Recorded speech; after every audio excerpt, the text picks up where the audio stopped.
Waqt l-attività politika tal-Partit Laburista fin-Naxxar, il-Membru Parlamentari Ewropew Laburista Daniel Attard saħaq fuq il-bżonn ta' tmexxija soda u deċiżiva biex tipproteġi lill-familji Maltin minn sfidi u kriżijiet globali li qed jolqtu lill-Ewropa u lil minna. Attard fakkar kif pajjiżi oħrajn qed jaffaċċjaw żidiet fit-taxxi u tnaqqis fil-benefiċċji soċjali, filwaqt li Malta ta' Gvern Laburista baqgħet tħares l-interessi tan-nies u ssaħħaħ l-istabbilità ekonomika.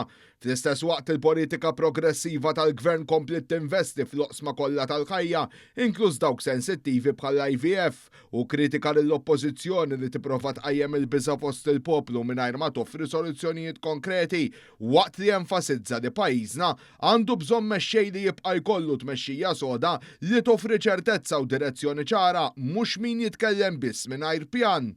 U dik hija d-deċiżjoni illi għandna qudiemna mhux biss minn se jmexxi lil Malta fil-5 snin illi ġejjin, imma inti lil min tafda bil-futur tiegħek, bil-futur tal-familja tiegħek, bil-futur ta' wliedna. F'dan il-kuntest u issa li bil-Partit Nazzjonalista fil-Gvern ikun ifisser tnaqqis fis-sussidji u piżijiet ġodda fuq in-nies, kif mhux biss uriet l-esperjenza tal-passat, iżda wkoll dak li jiddikjaraw illum stess mill-Oppożizzjoni u temm b'appell favur il-politika li taqqat u mhux dik li tifret, filwaqt li ħeġġeġ lil kulħadd biex jibqgħu jemmnu fil-ħolma tagħhom u jkomplu jsostnu gvern li jaħdem għalihom bil-fatti. F'intervent ieħor il-Ministru Byron Camilleri staqsa jekk persuna ssibruka f'diffikultant min se tirrikorri jekk mhux għand min għandu l-esperjenza diġà u rnexxa. Żammejtna keltna magħkom u dawk il-kontijiet kienu rħas u baqgħu irħas.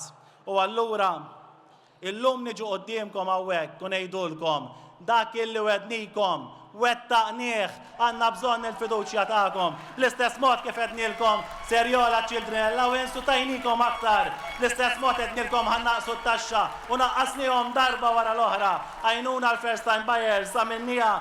U sostna li tweġiba ċara trid tingħata fit-30 ta' Mejju li ġej, bl-għażla li tiddetermina min verament jista' jkun ta' spalla n-nies fi żminijiet ta' sfidi, u dan jista' jkun biss Gvern Laburista kif wera fil-prattika f'diversi sitwazzjonijiet sensittivi li kienu jeħtieġu deċiżjonijiet għaqlin u responsabbli, kif jista' jkompli jsir kemm il-darba jerġa' jingħata l-fiduċja.